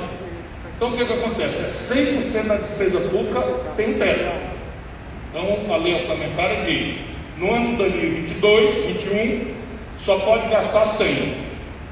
Se chegar perto do 2021 acabar, o governo está projetando um gasto de 102, para o governo, executivo e congresso entram numa tensão, o povo inteiro, os jornais dão manchete e tem um debate. Como é que eu vou resolver esses dois? Ou corta despesa ou aumenta a receita. Aí termina o debate, aumenta a receita 1, diminui a despesa 1, o teto de gasto está cumprido. Tudo, inclusive dívida. Aqui não. Aí vamos lá, dívida não é para botar no orçamento? Ora, quem é que não honra a dívida? O Tesouro Nacional. De onde é que sai dinheiro para o papel higiênico das escolas? Do Tesouro Nacional. De onde é que sai dinheiro para pagar a gasolina do carro da polícia? Do Tesouro Nacional. De onde é que sai o dinheiro para comprar um bisturi do hospital? Do Tesouro Nacional. De onde é que sai o dinheiro para pagar o juro da dívida? Do Tesouro Nacional. E aí é separado. Aí sabe o que eles fizeram agora? Estão aumentando 1,5% a taxa de juros brasileira. Sabe quanto é, companheirado, que custa 1% da taxa de juros no Brasil? 1%. 2 Bolsa Família. Ouviram? 1% da dívida são 64 bilhões de reais por ano. Aí esse dinheiro não entra no teto, ou seja, um teto selvagem e um aumento brincando. 1,5% agora. O Banco Central aumentou 1,5%. Está 70 bilhões de reais por ano. 70 bilhões de reais são 2 Bolsa Família, cara. 2 Bolsa Família. Aí você percebe a dicotomia grave em que o conflito distributivo entre nós está ficando selvagem, o pacto federativo rasgado, tudo que é Estado quebrado, tudo que é município quebrado, o investimento público indo para zero, 10 anos sem crescer, e um setor, e somente um setor, drenando todas as energias do país. Essa é a estrutura da dívida brasileira e ela é mantida assim. Vamos tomar aqui, porque isso eu vou levar um documento para a sociedade brasileira amadurecer. Vamos pegar aqui, e aí abre a resposta da segunda pergunta. Eu fiz um levantamento de valores atualizados de quanto o período que o Lula mandou no Brasil, quanto foi transferido para a Júlia e quanto foi transferido para políticas sociais compensatórias. Anote o número aí. Fonte, Tesouro Nacional. Para os bancos, juros, 4 trilhões com T de tapioca e 88 bilhões de reais. Para todas as políticas sociais compensatórias, 332 bilhões com T de bola de reais. Isso no governo que se diz de esquerda, não tem nada, isso é um crime perfeito. 4 trilhões e 88 bilhões foram transferidos dos bancos no período que o Lula mandou no Brasil. 332 bilhões foram transferidos. E aí veja, é a maior transferência para os pobres da história. Como nunca ninguém transferiu nada para os pobres, o pouco que foi feito pareceu muito. Mas é a maior transferência para os ricos da história. Como todo mundo transfere para os ricos, o governo que diz de esquerda transferir também para os ricos nessa proporção, é o crime perfeito que eu estou falando. Agora imagina se a gente pegasse 1 trilhão, a gente multiplicaria por 3 a transferência de renda do Brasil. E em vez de fazer com política social compensatória, podemos fazer uma inversão em universidade, ciência, tecnologia, cultura, educação, que é o que nós estamos fazendo no Ceará. Então a explicação para a segunda pergunta é basicamente essa. O Lula e o Bolsonaro, qualquer pessoa minimamente honesta sabe que são pessoas completamente diferentes. Eu acho que um está no campo da humanidade e um está no campo da tragédia. Não, essa desculpa de que é doido não vale para ele não. Ele não rasga dinheiro nem come cocô. É um obcecado pelo poder, é um tarado, é um nazista, mas não tem nada de doido não. Protege os filhos, a roubalheira que conheço de longa data. Mas sendo pessoas diferentes, praticam rigorosamente o mesmo modelo econômico e o mesmo modelo de governança política. Dá para esclarecer. Qual era o modelo econômico do Lula? A partir da carta aos brasileiros, tripé macroeconômico, câmbio flutuante, superávit primário, meta de inflação. Qual é o modelo em vigor hoje no Brasil com Bolsonaro? Câmbio flutuante, meta de inflação, superávit primário, tripé macroeconômico. O mesmo, sem tirar nem pôr, nada, zero. Com uma diferença desagradável, é que o Lula pagou consistentemente aos bancos mais juros, mais altos do que o Bolsonaro. Olha o vexame, está aumentando pesadamente, mas o Lula consistentemente pagou, durante o período que mandou no Brasil, juros muito mais altos do que o Bolsonaro tem pago aos bancos. Essa é a primeira questão. O modelo de governança política dá vontade de chorar. Então veja, o Roberto Jefferson, vocês sabem quem é, está na cadeia porque atacou agressivamente o Supremo na defesa do Bolsonaro. O Roberto Jefferson fez um discurso de defesa do Collor na sessão do impeachment, que fez o impeachment do Collor. Eu estava lá, eu era governador do Ceará, lutei pelo impeachment do Collor, tenho sofrido, e muita cicatriz. E o Roberto Jefferson, naquela noite, fez um discurso de defesa do Collor. E o Roberto Jefferson detonou o escândalo do mensalão, porque o Lula deu o correio para ele roubar. Então veja, olha a governança política, o cara lidera o Collor, rouba do governo Lula e, portanto, é aliado, e aparece protagonista do governo Bolsonaro. Esse Ricardo Barros, que é do Paraná, líder do governo Bolsonaro, suspeito de estar na ladroeira das vacinas, que está envolvido até o tal na roubalheira que a CPI desvendou, líder do governo Bolsonaro, foi ministro da Saúde do Temer, vice-líder da Dilma, vice-líder do Lula e líder do Fernando Henrique. E era Collor. Quando houve o impeachment da Dilma, eu lutei muito contra o impeachment, o Senado deu 2/3 dos votos contra o impeachment. Eu fui conversar com o Ciro Nogueira, ministro-chefe da Casa Civil do Bolsonaro, que tinha um ministro nomeado da Dilma e que votaram pelo impeachment. O Renan Calheiros, que presidiu o Senado, que fez o impeachment, que o PT chama de golpe, é hoje amigo de infância do Lula. Hoje, não muda nada, cara. E é um modelo de governança política cínico, que foi urdido por eles lá em São Paulo, e impõe a nós que cultivamos decência. O Ceará cultiva decência, Santa Catarina tem uma tradição conservadora, mas aqui se cultiva decência. O Rio Grande do Sul cultiva decência. São muitas escolas de gente que cultiva a decência. A política de Pernambuco não tem história de corrupção, não. Pois bem, em São Paulo vem esse papo, que assim mesmo tem que roubar mesmo, tem que deixar roubar mesmo, senão não governa. Tá? Então nós estamos liquidando o país. Ciro. Vamos agora à última pergunta dessa noite.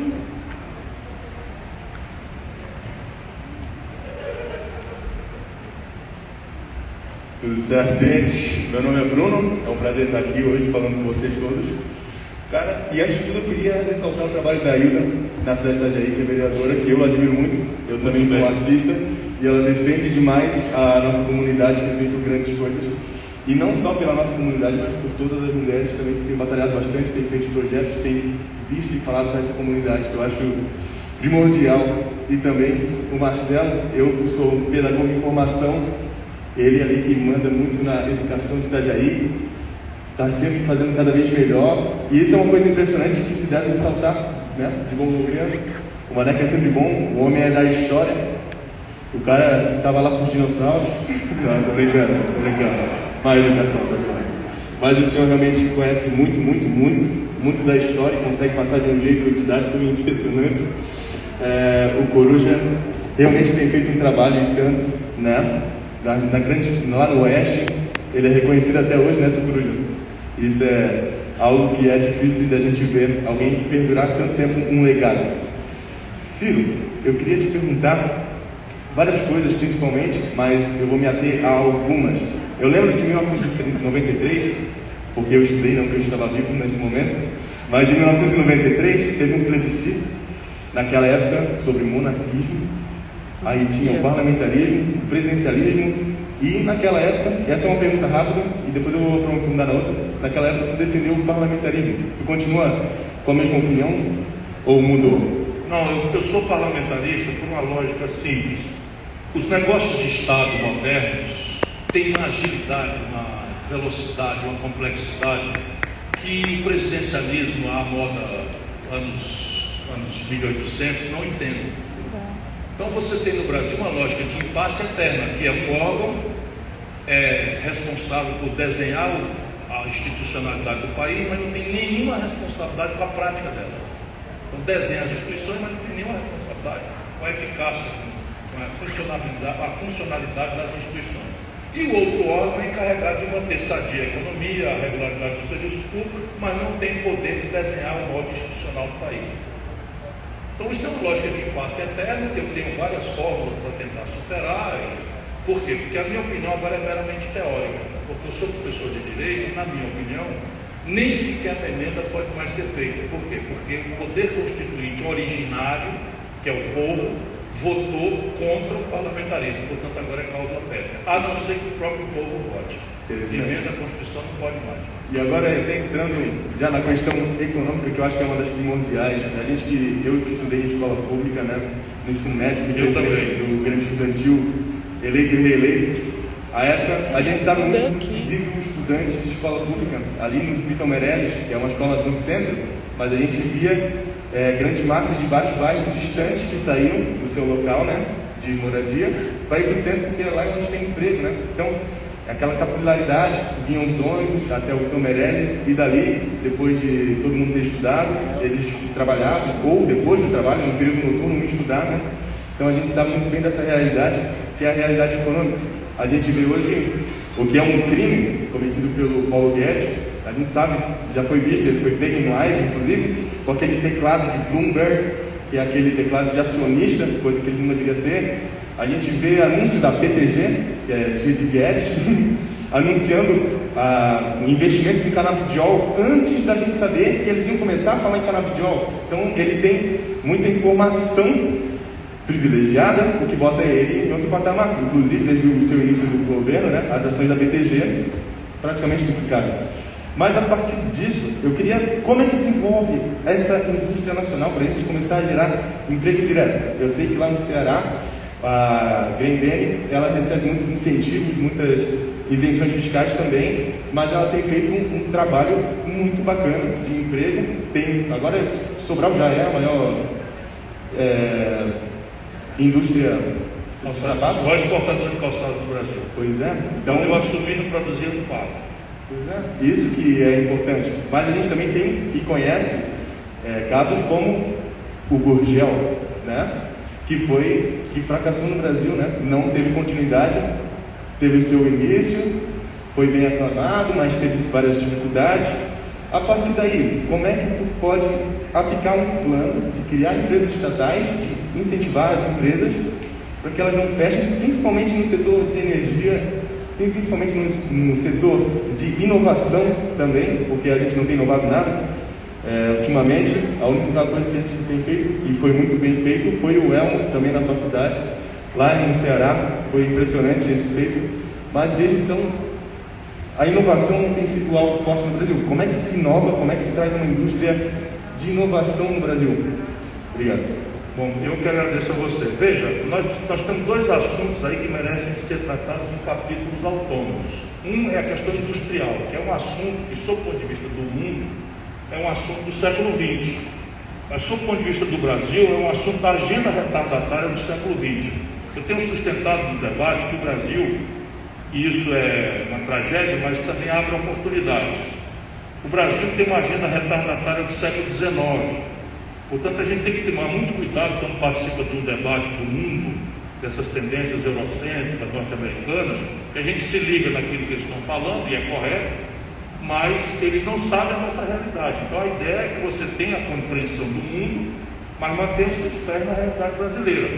E a grande tragédia é que os economistas, especialmente, que vão estudar fora do Brasil, voltam sem entender nada do Brasil, porque voltam com cabeça treinada por uma visão eurocêntrica norte-americana e não guardam um nexo dialético com a realidade brasileira. Então, vou aproveitar a pergunta para mencionar a agenda do século XIX. Por exemplo, no Brasil, 10 milhões de famílias não têm água tratada, não tem água em casa. A gente dizendo, lave as mãos com sabão, use álcool em gel, não sei o que e tal. Na pandemia chega a ser cruel para 10 milhões de famílias que não têm um ponto d'água em casa. Isso é uma tragédia, mas a Europa não tem mais essa oportunidade de gerar emprego, de gerar renda, de melhorar indicadores sociais que a gente tem pela tragédia de uma agenda do século XIX, que é saneamento básico. Metade dos domicílios no Brasil não tem saneamento básico. 14 milhões de famílias não têm uma moradia decente. Então essa é uma fronteira que a Europa, os Estados Unidos não tem mais. E a gente tem muito emprego aí, tem muita qualidade de vida, muito IDH por ganhar, que eles não têm mais, eles estão no outro limite. E nós temos essa agenda, a reforma agrária. Então a concepção de reforma agrária dos anos 50, de um minifundo para cada pessoa, como uma lógica para o Brasil inteiro, Julião do Nordeste, nada a ver mais tem com a vida moderna. Porque a Santa Catarina ensina isso. Um dos elementos da competitividade sistêmica é o ganho de escala. E o ganho de escala se obtém ou pela concentração de renda, que é perversa, ou pelo associativismo. A Maneca me dizendo que 1.600.000 dos 5.800.000 habitantes de Santa Catarina estão cooperativados. Então, isso é uma fórmula de ganhar o campo, mas há uma agenda do século XIX que é o acesso à terra para quem nela deseja trabalhar, que é uma agenda do século XIX que não existe mais nos Estados Unidos, não existe mais na Europa, mesmo na China não existe mais, desde a década de 40 que fizeram, o Japão fez no pós-guerra e o Brasil tem uma coisa por fazer nessa área. Do século XX, uma indústria, que é o seu ponto. Então, a indústria tradicional, que no mundo não responde mais ao drama do emprego, entre nós brasileiros, tem um papel central para cumprir em duas tarefas. Uma, o balanço de pagamento do país com o estrangeiro. É completamente ilusória a crença de que nós vamos ter um modo moderno de vida, com tablet, com celular, com remédio moderno, meio de diagnóstico médico sofisticado, pagando isso com boi, porco, milho, soja, minério de ferro in natura e petróleo bruto. Essa conta ela não fecha. Ciclicamente esses preços bombam, aí gera uma ilusão de que o país está confortável, foi o primeiro período do Lula, e depois esses preços despencam e aí o país quebra porque não sustenta o padrão de consumo, porque é 100% importado do estrangeiro. E quando se apresenta esse desequilíbrio, a nossa moeda se desvaloriza, a desvalorização da moeda vai para a inflação, e o governo atira nessa inflação com taxa de juros, e está aí a tragédia que nós já conversamos hoje. Então o Brasil precisa fazer uma indústria para contrabalançar o balanço de pagamentos e ainda com uma fronteira de empregos. Daí eu proponho apenas como exemplo 4 complexos industriais onde o dinheiro já está aí, a questão tecnológica em 3 deles é trivial, o Brasil já tem maturidade para fazer, e um nem tanto, mas em 3 deles já tem, e há um mercado interno suficiente para dar um take-off, uma decolagem de plataforma de escala para ganhar o mundo. É o complexo industrial da saúde, 100 bilhões de reais, imagina, de compra governamental, só federal. Se você somar as compras governamentais de estados e municípios, somar a compra privada dos hospitais e redes privadas de saúde, tem aí mais 100 bilhões, são 200 bilhões de reais por ano. É muito dinheiro para você germinar a indústria onde você quiser, a partir da complexidade tecnológica mais simples. A máquina que você está usando é trivial, é rudimentar. Não tem propriedade intelectual para pagar royalties, é nada. Tá certo? Mas um monitor de UTI é trivial, é absolutamente simplório.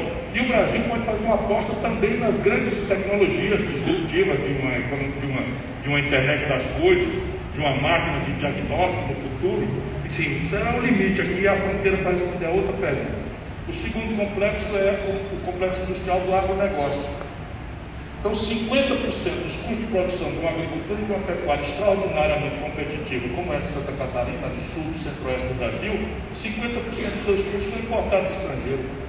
95% do fertilizante. É isso. A matéria-prima é nossa, fosfato, nitrogenados, etc. A gente exporta in natura e depois volta a trabalhar com 10 vezes o valor, 1000 vezes o valor.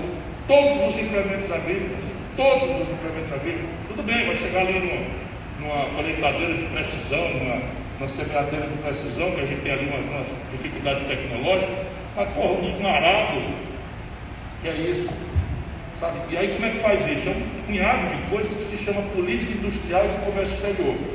Então o incentivo fiscal é uma ferramenta, mas não adianta. A Sony tinha todo o incentivo fiscal do mundo porque estava no polo industrial de Manaus e foi embora. Por quê? Porque não era só questão do incentivo do tributo, do diferencial de competição. Você tem que pegar o benchmark mundial, estudar por que ele é mais barato. Aí você vai encontrar algumas coisas que são ganho de escala, ganhos tributários, custo do trabalho, produtividade. E aí você estabelecer uma política industrial e de comércio exterior que você proteja até o limite da eficiência, porque a partir daí você pode produzir uma eficiência que o consumidor não tem nenhuma razão para pagar. Isso é o nome disso, é política industrial e comércio exterior. Tem a ver com crédito, tem a ver com fórmulas diferentes de capacitação gerencial, de acesso a mercado, de tarifas externas do comércio exterior, etc. De coisa implantado em política industrial do Brasil não tem mais nenhuma. Então, o outro complexo industrial da defesa e o outro complexo industrial do petróleo, gás e energia, que nós conversamos hoje à noite. Inovação.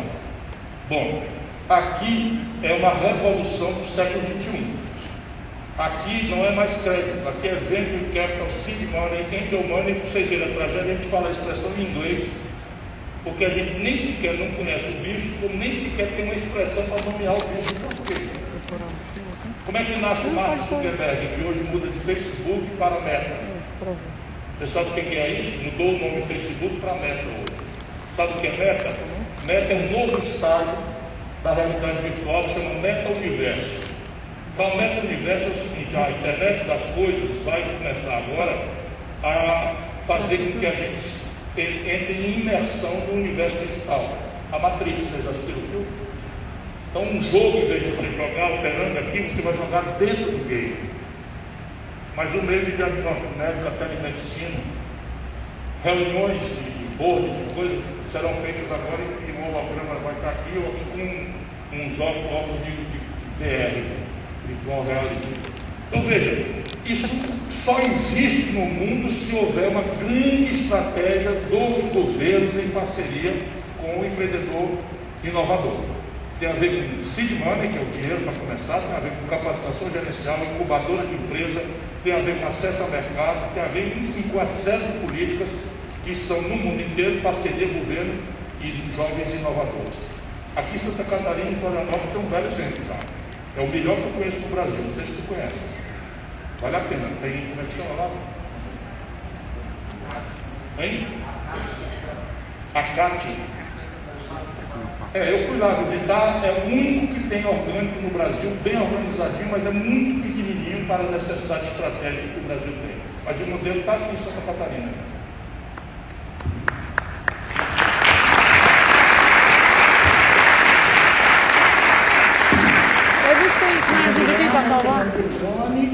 Comunicamos a todos que realizaram inscrição prévia para este evento que o certificado de participação será emitido pela Univale em até 15 dias de forma online pelo mesmo espaço onde foi efetuada a inscrição. Em nome da Univale, do PDT estadual, PDT de Itajaí, agradecemos a presença de cada um de vocês. Uma boa noite a todos.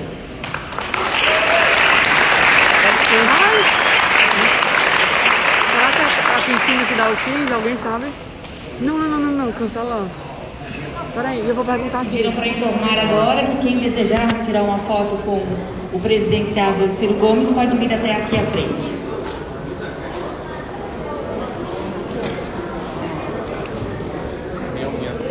Oi, tudo bom? Trabalho, Obrigada. eu acompanho as lives. Obrigada. Eu vejo teu envolvimento.